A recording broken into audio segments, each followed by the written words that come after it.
EV యాత్రకు స్వాగతం. మనం పేరూరులోని మెదక్ డిస్టిక్ ఇది ఏడుపాయల మనదుర్గ అమ్మవారి గుడికి వెళ్తుంటే మనకు ఈ దేవాలయానికి మనం వెళ్తుంటామండి. ఈ దేవాలయం చాలా విశేషాలు ఉన్నాయండి. ఈ వీడియో మీరు పూర్తిగా చూస్తే నేను చెప్పే విషయాలన్నీ మీకు తెలుస్తుంటాయండి. ఖచ్చితంగా ఈ వీడియో పూర్తిగా చూడండి. నమస్కారం అండి. మనం ఇప్పుడు ఒక అద్భుతమైన దేవాలయానికి వచ్చినాము. పేరూరు, మెదక్ జిల్లా.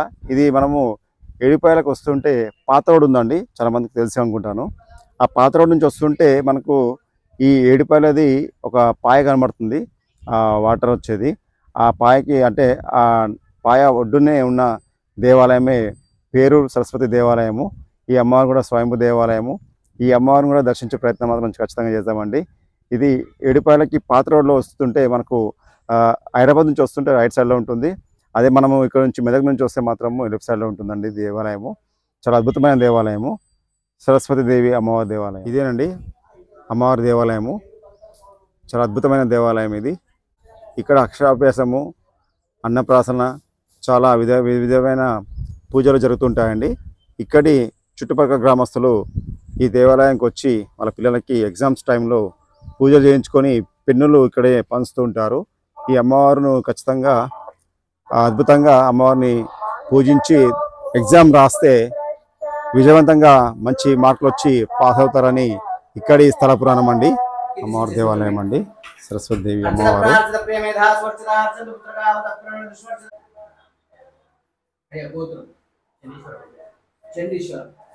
చండీశ్వర గోత్రోద్భవస్య చాలా మంది అక్షరాభ్యాసం చేస్తుంటారండి. श्रीनिवास नामधेयस्य ज्योति नामने अर्षित नामधेयस्य अंदर बेटा पलक अंदर बेटे हां जीवन नामधेयस्य आदित्य नामधेयस्य अर्पिता आद्विका नामने साहा कुटुंबकस्य चंडीश्वर गोत्रोद्भवस्य गोपाल नामधेयस्य कमला नामने संतोष कुमार नामधेयस्य गौतमी नामने नैनिका महाविद्या महामाया मुक्ति मुक्ति प्रदायिनी नमस्ते शारदा देवी काश्मीर पुरवासिनी मात्रे नमो नमः सरस्वती माता की जय गो माता की जय यजमानस्य नमस्करोमि अंदर निदाనంగా దండం పెట్టుకోండి. చూస్తారు కదా, ఇక్కడ అక్షరాభ్యాసము జరుగుతుందండి. ఆ పక్కనే మనకు సాక్షాత్తు నాగేంద్రుడు స్వయముగా ఉన్నాడు. ఇక్కడ భక్తుల విశ్వాసము వచ్చి ఇక్కడ స్వామి చాలామందికి దర్శనం ఇచ్చాడని చెప్పి ఈ గ్రామవాసులు చెప్తున్నారండి. మనం కూడా ఆ స్వామిని మనం దర్శించే ప్రయత్నం చేద్దాము ఖచ్చితంగా. ఈ దేవాలయం అండి శ్రీ స్వయంభూ సప్తముఖ నాగదేవత ఆలయము. స్వామివారు ఇక్కడే స్వయంభుగా ఉన్నాడు. స్వామివారు చాలామంది భక్తులకి దర్శనం ఇచ్చాడని ఇక్కడి పూజారి మనకు చెప్పాడు. మనం కూడా ఆ స్వామి దర్శించుకుందాము. ఆ స్వామి అనుగ్రహము అందరిపైన ఉండాలని కోరుతూ ఆ స్వామిని దర్శించుకుందాము. చూసారు కదండి, చాలా అద్భుతమైన దృశ్యం ఇది. యాగాలు చేసే యాగశాల అండి. ఇప్పుడే మనకు పూజారి గారు చెప్పారు, ఈ దేవాలయం లోపల ఈ పాము ఇప్పటికీ ఉంది అని. వాళ్ళు చూసిన వాళ్ళు రోజు చూస్తారంట వాళ్ళు, అంటే వాళ్ళకి కనబడుతుంది. ఆ పుట్టలో మనకి నాగేంద్రుడు ఇందులోనే ఉంటాడని, స్వయంభుగా ఉన్నాడు అని వాళ్ళు తలిచి ఇక్కడ అందరినీ పూజిస్తున్నారు. ఆ పంతులు గారు ఫోటో తీసి మనకు చూపిస్తున్నారండి. ఇదే ఆ పాము. అది బంగారు రంగులో వర్ణంతో మెరుస్తూ ఉందండి. చూసారు కదా, చాలా అద్భుతమైన దేవాలయం సర్పదర్శనం. ఇది శ్వేతనాగం అండి. శ్వేతనాగం అంటే వైట్ రంగులో ఉంటుంది. అది మనుషుల కన్నుల్లో పడదండి. పడింది అంటే కొన్ని సెకండ్లలో మాయమైపోతుంది. అది చాలా అద్భుతమైన జాతి అది. ఆ శ్వేతనాగం అనేది దేవ స్వరూపము, దైవుడు ఉన్నాడు అని తలిచే వారికి మాత్రమే కనబడుతుంది. అది కూడా బ్రాహ్మణి ముహూర్తంలోనే ఆ శ్వేతనాగు సంచరిస్తుందండి భూమిపైన. అది అరుదు. అలాంటి దేవుడు ఇక్కడ ఉన్నాడు అని పూజారి గారు చెప్తున్నారు. ఆ స్వామితో కూడా మాట్లాడించే ప్రయత్నం చేద్దాం తప్పకుండా. అయ్యా నేను కూర్చున్న ఇటుక మీద పెట్టు. ఇది 20 సంవత్సరాల క్రితం ఒక ఫీటు, అటువంటిది ఇప్పుడు 15 ఫీట్లు పెరిగిపోయింది. ఇప్పుడు భూమి లేవల్ నుంచి నేను చెప్పిస్తాను, ఈ కథ అంతా చెప్పిస్తాను. నేను చూసుకుంటున్నా బిడ్డ. ఇది దాని స్థావరం అన్నట్టు ఏదో వచ్చింది. ఈయనకెళ్ళి కూడా వెళ్ళిపోతుంది. అది నాగదేవత ఇందులో ఉంటుందని స్వరంగం అనేది స్వామివారు ఇప్పుడే చెప్పారు. ఇందులో నుంచే పాము వస్తుందంటుంది నాగేంద్రుడు. స్వామి ఇందులో ఉన్నాడని చెప్తున్నాడు ఈ స్వరంగంలో. వచ్చి ఇందులో నుంచి వెళ్తుందంటండి. ఇగో మనకు కనబడేది ఇదే. ఈ పుట్ట ఒక ఫీట్గా ఉండేదంట. ఇప్పుడు 20 సంవత్సరాల పూర్వం ఒక ఫీట్గా ఉండేది, ఇప్పుడు 15 ఫీట్లు అయిందండి. ఇక్కడి వాళ్ళు పొద్దున్నే స్వామివారికి అలంకరణ చేయడానికి భయపడుతుంటారంట. ఎందుకంటే ఆ సర్పము నాగేంద్రుడు ఇక్కడ ఉన్నాడు అని వాళ్ళు చాలాసార్లు వాళ్ళకి కనబడిందని వాళ్ళు చెప్తున్నారు. ఆ పూజారి గారు అయితే ఏకంగా ఫోటో తీసి మనకు పెట్టారు. అది బంగారు రంగులో మెరుస్తూ ఉందండి. ఖచ్చితంగా అది శ్వేతనాగ అని చెప్పవచ్చు. దేవాలయంలోని అమ్మవారి దర్శనం చేసుకున్న తర్వాత మనకు తక్కువ అండి ఇలాంటి దృశ్యాన్ని ఎప్పుడు చూడలేదు. ఈ స్వామివారి అమ్మవారి ఎదురుగానే మండపంలో నుంచి ఈ అంతరాలయం నుంచి మనము అమ్మవారి శిఖర దర్శనం చేసుకోవచ్చు అండి. ఇది అద్భుతంగా కనబడుతుంది. కొంచెం ఇంకొక వస్తే మనకు కనబడుతుంది. ఇక్కడ గ్లాస్ ఫిట్టింగ్ అయింది కాబట్టి మనకు ఇందులో మీడియా కనబడుతుంది, కానీ నాకు మాత్రము ఆ గాలి గోపురం కనబడుతుందండి. ఇది ఈ దేవాలయం ప్రఖ్యాత అండి, అమ్మవారి గుడి. ఈ దేవాలయంలో కొన్ని వందల మంది అక్షరాభ్యాసం చేస్తూ ఉంటారండి. పిల్లలకి ఇక్కడ అక్షరాభ్యాసం చేయడం తోటి వాళ్ళ విద్యాభ్యాసం చాలా అద్భుతంగా ఉంటుందని ఇక్కడి నానుడి. చిన్నారులకు మంచిగా విద్య బుద్ధి జ్ఞానం రావాలి. ఇది న్యాచురల్ అందరూ చెందుతాడు. అతని సంస్కృతిని ఆకాంక్షి జనమేజయుడు దేవి భాగవత మహాపురాణం వింటాడు. ఈ విధంగా మహాసర్పయాగం చేస్తాడు.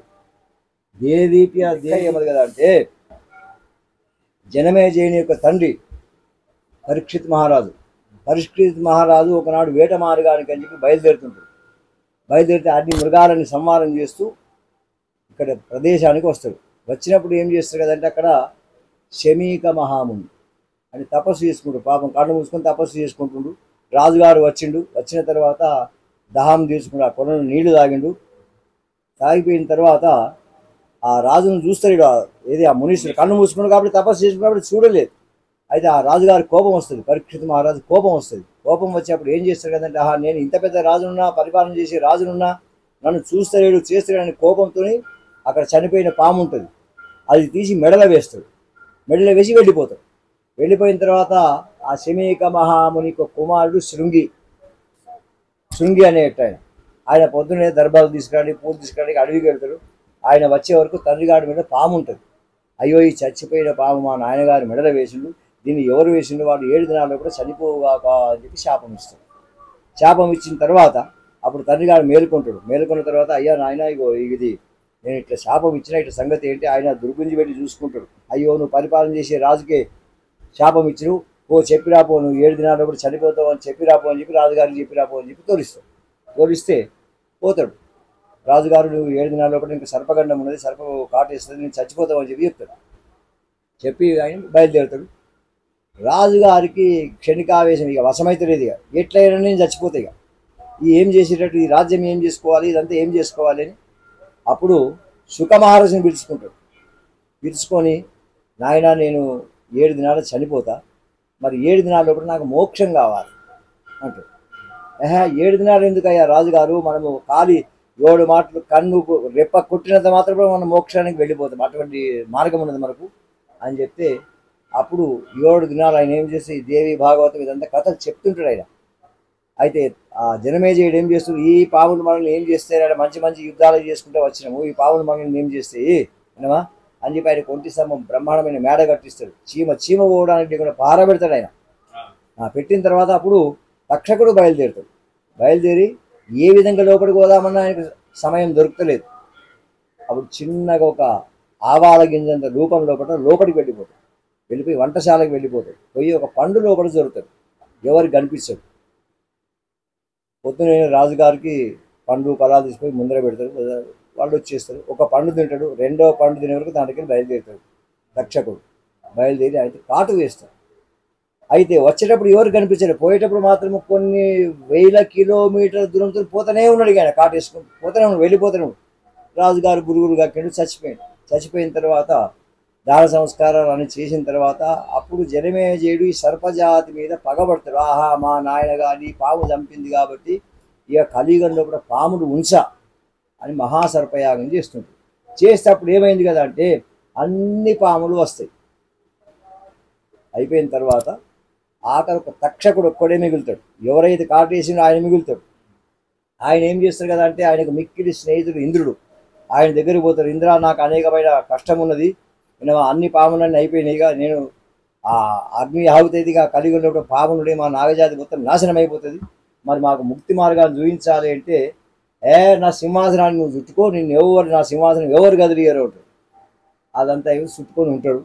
అప్పుడు జనమేజయుడు ఏం చేస్తాడు ఆ పంతులతోని, అయ్యా అన్ని పాములు వచ్చినాయా, ఇంకేమైనా ఉన్నాయా అంటే అన్ని వచ్చాయి కానీ ఒక తక్షకుడు రాలేదు అంటాడు. ఆయన ఎక్కడున్నాడు అంటే ఇంద్రుని యొక్క సింహాసనాన్ని చుట్టుకొని ఉన్నాడు కాబట్టి ఆ పీఠాన్ని ఎవరు కదిలియలేము అంటే అప్పుడు ఆయన జనమేజయుడు కూడా మహా అమ్మవారి ఉపాసకుడు.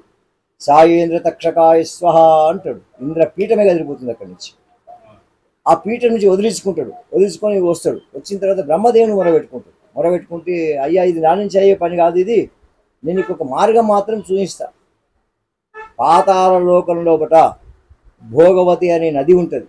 ఆ నదిని తీసుకువచ్చి ఆ యజ్ఞాన్ని భంగం చేసినట్టయితే, ఆ యజ్ఞగుండాల మీదకి నీళ్లు పారినట్టయితే అప్పుడు చల్లారుతుంది, అప్పుడు మీరు నాగజాతి ముక్తులైతురు అంటాడు. అప్పుడు అంతటికి ఎవరు పోవాలి, ఆ పాతాళలోకం ఎవరు పోవాలి అని గరత్మంతుని దగ్గరికి వస్తాడు. అయ్యా మా గది గిట్టున్నదంటే ఆ గరత్మంతుని తల్లి చెప్తుంది, అయ్యా సాటి స్నేహితుడే కదా, నువ్వు పోయి పాతాళలోకాన్ని తీసుకురా. అందుకే దీనికి చెప్పిండు అతల వితల నితల సుతల తలాతల రసాతల మహాపాతాళాది సప్తలోకానామతో కింద 7 లోకాల్లో కూడా పాతాళ లోకం. ఆ పాతాళ లోకం కూడా భోగవతి నది. ఆ భోగవతి నది ఈ కర్ణాటక బాలుఘాట్ కొండలాగా తీసుకొస్తారు, భూమికి తీసుకొచ్చి విడిచిపెడతాడు. అయితే గరుడు తీసుకువచ్చి విడిచిపెట్టిండు కాబట్టి గరుడ గంగా. కలియుగం వచ్చింది, తర్వాత వంజర పోయింది, మంజీర పోయింది, సింగూర్ డ్యామ్. అయితే ఈ విధంగా పారుకుంటా వచ్చేసింది, ఈ హోమగుండాల మీదకి వెళ్ళిపోయింది. అప్పటి విభూతే నేను నీకు చూపించేది. ఇప్పుడు నేను నా తాత పోసిండామా అయ్య పోసిండా, మాకేం పట్టి ఇక్కడ పోసేది ఉంటుందా, పోస్తే ఉంటుందా బూడిది. అయితే ఆ విభూతి నేటికి కూడా లభ్యమవుతుంది. అందు విషయంలో కూడా దీనికి అందుకే ఇది చరిత్ర, మెయిన్ ప్రధానమైన చరిత్ర. ఇది ఇక నమ్మిన వానికి చెప్పుతాము, నమ్మకం లేని వానికి మనం ఏం స్వరూపం వినవా. ఆమె ఇవాళ కూడా పప్పన్నం పెడితేనే మెచ్చేటట్టు చేసిండు ఆ పంతులు వినవా. అయితే మధ్య లోపలికి వచ్చినాం, మహాలక్ష్మి అవతారం దుర్గాభవాని. అక్కడ కాశీనాథ యోగేంద్ర వారు అప్పుడు ఏం చేసిండు, ఈ భక్త శబరిమాత కూడా అక్కడనే సిద్ధి పొందింది వినవా. నేను పేపర్ గురించినది. ఆ తర్వాత ఆయన ఏం చేసిండు, రాజుగారు యుద్ధానికి పోతున్నాం, బాగా తాగి తినిపోవాలన్నాడు. యుద్ధానికి తాగి తినిపోతే బాగుండదు, ఆయన యుద్ధంలో కొడతామా మనం చేస్తామా సంగతి రోజు, యుద్ధం గెలిచిన తర్వాత మనం ఇక్కడ పండుగ చేసుకుందామని చెప్పి ఇది చేస్తే ఆ యుద్ధం అంతా అయిపోయిన తర్వాత పండుగ చేసుకున్నాడు. అయితే ఇక్కడ ఏమైంది, పప్పుతోనే పెడితే పప్పుతోనే పెడుతుంది, మాంసంతోనే పెడితే మాంసంతోనే పెడుతుంది, కానీ దేవత మాత్రం క్రూరంగా తయారైపోయింది అక్కడ. ఇక్కడ కూడా భయంకరమైన మహాసర్పయాగం నడిచింది. సౌమ్య దేవత, సర్వశుక్ల సరస్వతి, మహాకాళి, మహాలక్ష్మి, మహాసరస్వతి, ఇది యావత్ ప్రపంచంలో త్రిశక్తి పీఠం ఉంటాం. నీకు దేవి భాగవతంలోని 200 చెప్తా 819వ పేజీ, 812వ పేజీలో 19వ పేజీలో ఈ స్థలపురాణం గురించి ఉంది. ఆస్తిక వృత్తాంతం. మొట్టమొదటిసారి గరుడగంగా పుష్కరాలు జరిగిన సమయంలో అండి, అప్పుడు మాజీ సీఎం కేసీఆర్ గారి దంపతులతో అప్పటి ఎంపీ విజయశాంతి గారి ఆధ్వర్యంలో ఈ పుష్కరాలను చేయడం జరిగిందండి. ఈ పుష్కరాలని తీసుకొచ్చింది మాత్రము స్వామి మన రాజమౌళి శర్మ గారు. మనకి ఇప్పటిదాకా ఆ స్థలపురాణం చెప్పింది. తను కలియుగ భగీరథుడు అని చెప్పొచ్చండి. తన సంకల్పం అంత ఇంత కాదు. ఈ దేవాలయాన్ని దేవి భాగవతంలోని ఆ ఖండాన్ని కూడా మనకి వివరించి చెప్పారు. వారికి ఆ అమ్మవారి దర్శనం కానీ, ఆ స్వామి శివుని దర్శనం కానీ సాక్షాత్తు స్వామివారి దర్శనం ఇచ్చారని చెప్పారు. వారు కలియుగంలోని ఒక భగీరథుడు అని చెప్పొచ్చు. ఆ స్వామివారి నిజంగా స్వామివారి మీద కరుణ కటాక్షం ఉంది కాబట్టి ఆ స్వామి సంకల్పం వల్ల ఈ దేవాలయము ఇంతటి శోభని పొంది ఉందండి. ఇలాంటి దేవాలయంలో సాక్షాత్తు నాగదేవుడు కూడా మనకి దర్శనమిచ్చారని స్వామి ఆ నాగదేవుని పక్కనే నిల్చొని ఫోటో కూడా దిగి ఆ ఫోటో కూడా మాకు చూపించడం జరిగింది. ఎన్నో జన్మల పుణ్యం ఉంటే కానీ ఈ కలియుగంలో ఇలాంటి సేవ చేసుకునే భాగ్యం దొరకదండి. వారికి వారి సతీమణి అయిన అమ్మగారి పేరు, అమ్మ మీ పేరు చెప్పండి అమ్మ, సంధ్యారాణి. ఈ అమ్మ సపోర్ట్ కూడా చాలా ఈ స్వామికి ఉందండి. వాళ్ళ కుమారులు కూడా ఇప్పటికీ ఈ దేవాలయాన్ని ఆలన పాలన వాళ్ళు ఈ దేవాలయం మీద ఒక్క రూపాయి కూడా ఆశించకుండా ఆ స్వామి సేవలోనే ఆ అమ్మవారి సేవలోనే నిమగ్నమై ఈ దేవాలయాన్ని ప్రాచీనంలో అంటే దేవి భాగవతంలో ఉన్న ఆ పురాణాన్ని అందరికీ చెప్పే ప్రయత్నంలో చేస్తున్నారు. అంతేగాని వాళ్ళు ఏమి ఆశించి కాదండి. ఈ దేవాలయం పూర్తిగా వీళ్ళు కొన్న పొలమే అండి, పట్ట పొలం ఇది. దాంట్లోనే ఈ దేవాలయాన్ని ఆలన పాలన కానీ గుడి నిర్మాణం కానీ. ఇంకో విషయం ఏంటంటే శివుని దేవాలయం కట్టే సంకల్పం పెట్టుకున్నారు స్వామివారు. అది కూడా తొందరలోనే పూర్తి చేసే ప్రయత్నంలో ఉన్నాడు. ఇంకా మొదలు పెట్టలేదు, మొదలు పెడతాడు. ఆ స్వామి కాశీ నుంచి పాదయాత్రగా శివలింగాన్ని 5 ఫీట్ల శివలింగాన్ని తీసుకొచ్చి ఇక్కడ పెట్టారండి. ఇంకా అది పూర్తిగా మనం చూపించే ప్రయత్నం చేయించలేము, ఎందుకంటే అది కప్పివేసి ఉంది. ఎందుకంటే ఈ గుడికి ఖచ్చితంగా మనం పూజ చేసే సమయంలో వచ్చి స్వామివారిని దర్శించుకునే ప్రయత్నం చేద్దాము. ఆ కలియుగ భగీరథుడే మన రాజమౌళి శర్మ గారు. ఈ దేవాలయాన్ని భక్తుల సహకారంతో ఇంకా దీన్ని ముందుకు తీసుకెళ్లే ప్రయత్నంలో స్వామివారు ఉన్నారు. ఎవరైనా హైదరాబాద్ నుంచి ఏడిపాయలు వచ్చే మార్గంలో అంటే పాత రోడ్డు ఇది, ఈ గుడి ముందు నుంచి వెళ్తూ ఉందండి. ఎవరైనా ఏడిపాయలకు వస్తే ఖచ్చితంగా ఈ దేవాలయానికి వచ్చి సందర్శించండి. ఫస్ట్గా మొట్టమొదటిగా ఇక్కడికి వచ్చి రండి. మీ సహకారం కూడా ఈ దేవాలయానికి ఎంతో అవసరము. ఎందుకంటే మన ప్రాచీన ధర్మాన్ని, మన సనాతన ధర్మాన్ని కాపాడే ప్రయత్నంలో మీ వంతు సాయంగా కూడా ఈ దేవాలయానికి మీ వంతు సాయం కూడా చేయొచ్చు అండి. మీ సేవలో స్వామి ఎప్పుడు ఇక్కడే ఉంటాడు, రాజమౌళి శర్మ గారు. వాళ్ళని కూడా మీరు సంప్రదించవచ్చు. స్వామివారిని కూడా మీరు ఆ స్థలపురం గురించి అడిగితే అంతే చక్కగా నాకు ఎలాగైతే చెప్పారో అంతే విధంగా తను కూడా చెప్తాడండి. ఇప్పుడు అప్పటి దేవాలయం ప్రాంగణం అండి ఇది ఏడిపాయల దేవాలయం చరిత్ర. ఇది అమ్మవారు. మనము జయడు ఎక్కడైతే యాగం చేసిండో అక్కడ ఇంకా ఇప్పటికీ విభూది లభిస్తుందని మనకు శర్మ గారు చెప్పారండి. ఆ స్వామి మనకు చూపిస్తాడు. ఆ ప్రదేశానికి మనం వెళ్తున్నాం ఇప్పుడు. ఆ నది ఒడ్డున ఉంటుంది. అది మనం అక్కడ వెళ్ళిన తర్వాత మీకు అది చూపించే ప్రయత్నం చేస్తానండి. విభూది గుండం గరుడ గంగా నదికి దారండి ఇది. మనం ఇప్పుడు ఇక్కడికి వెళ్తుంటాము.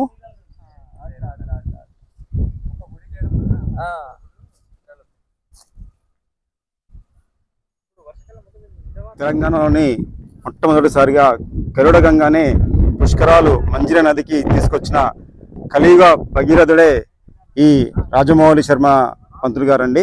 తను ఈ దేవాలయం గురించి మనకు చాలా విశేషంగా చాలా మంచి అద్భుతమైన విషయాలు చెప్పాడండి. తనే నడుచుకుంటూ వస్తున్నాడు.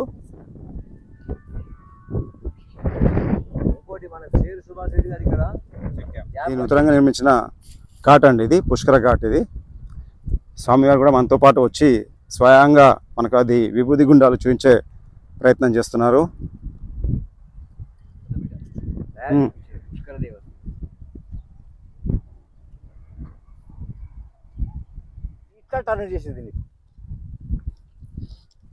ఇగో ఈడికెళ్ళి సీసీ వచ్చింది సార్. ఇక ఆడికెళ్ళేమో ఇది, ఈడికెళ్ళి సీసీ రాదు. ఇవన్నీ స్వామివారే తన సొంత ఖర్చుతోటి నిర్మించడం జరిగిందండి. గరుడ గంగా పుష్కర్ ఘాట్ అండి ఇది. స్వామివారే ఇక్కడ మొట్టమొదటిసారిగా మన తెలంగాణలో ఈ మంజిర నదికి పుష్కరం ఉంటుంది ఇక్కడ చేయాలి అని సంకల్పంతో అప్పటి మాజీ ముఖ్యమంత్రి, ఇప్పుడు మాజీ ముఖ్యమంత్రి కేసీఆర్ గారిని దంపతుల్ని పిలిచి అప్పటి ఎంపీ విజయశాంతితో ఈ ప్రారంభం చేశారండి. మనం ఇప్పుడు వచ్చింది గరుడ గంగా పుష్కరం మంజిర నది అండి. అది తప్పకుండా స్వామి. ఇదేనండి మన ఏడిపాయల అమ్మవారి దేవాలయం పాదాల ముందు నుంచి ప్రవహించే ఇది ఈ నది అండి. ఇది ఒక పాయ.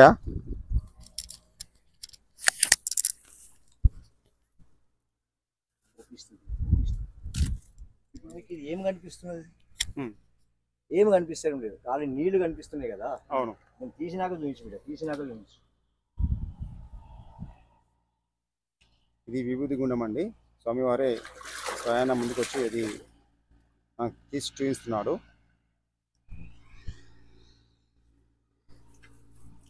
అయితే ఇది మీకు ఒక మట్టి తిరిగా కనిపిస్తున్నది. అవును, విన్నరా? ఇప్పుడు నేను మీద ఇట్లా చేయబట్టు మట్ట ఒక 2 నిమిషాలు అది ఉంచుకో.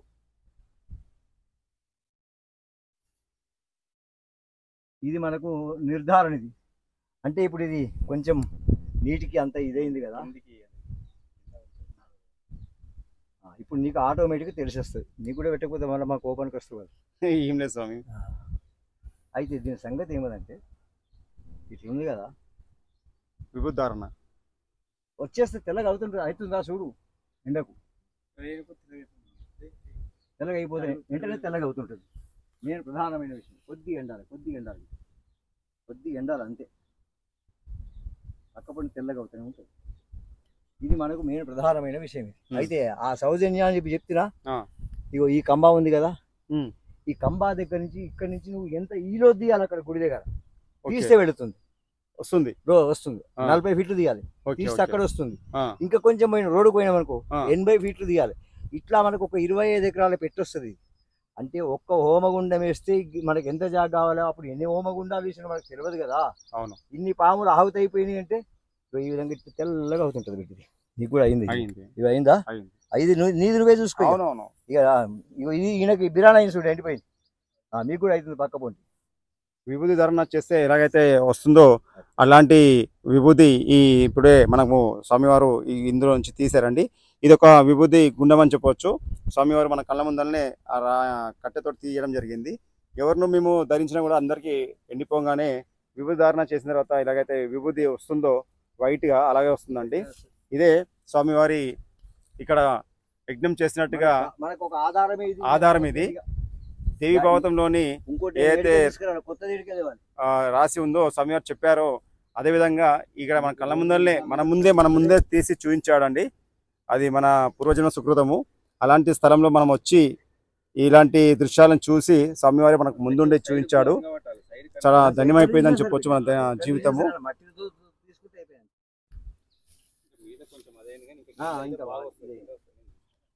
చూసినావా? ఇగోండి నా చేతికి వచ్చేసింది. సాక్ష్యమే. ఇక ఇది మనకు నీకు కంటికి కనిపించే వస్తు అనేటువంటిది చూపించిన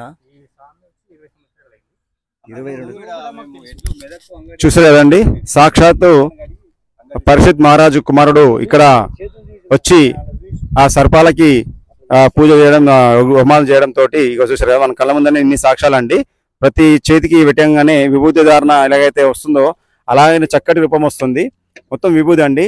ఇదే ప్రాంతంలోని ఒక 5 ఎకరాల వరకు 20 ఫీట్ల లోతులో తవ్వితే ఎన్నో మనకు విభూతి గుండాలు వస్తాయని స్వామివారి సెలవిస్తున్నారు. దానికి నిదర్శనమే ఈ గుండము మన కంటి ముందు కనబడుతుంది.